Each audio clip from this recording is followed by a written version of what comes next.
જય માતાજી. રવિભાઈ ગજડીનો એક વિડીયો અત્યારે મેં સાંભળ્યો અને એના જે શબ્દ હતા આહ કે લઘર વગર વેહ જોઈને એમ ન સમજી લેતા કે હું તૂટેલો છું, એમ તમને નહીં સમજાય મારી હાલત. કારણ કે હું નાના ઘરનો મોટો છોકરો છું.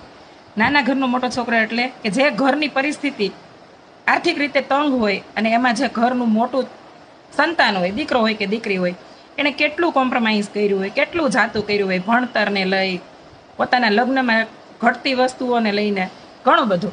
અને આનો લાભ હંમેશા નાના ભાઈ બહેનને મળેલો હોય છે.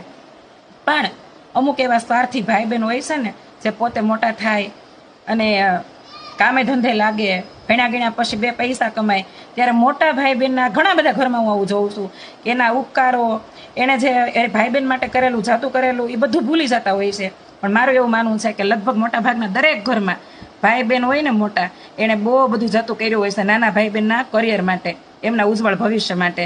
એટલે દરેક ભાઈ બહેન એક નમ્ર વિનંતી કે અત્યારનો જે આ તંગ માહોલ હાલે છે ને, એમાં ક્યારેય ભાઈ બહેનની એનો સાથ તો ક્યારેય નહીં મૂકવાનો કે જેને તમને એ લેવલ સુધી પહોંચાડ્યા હોય.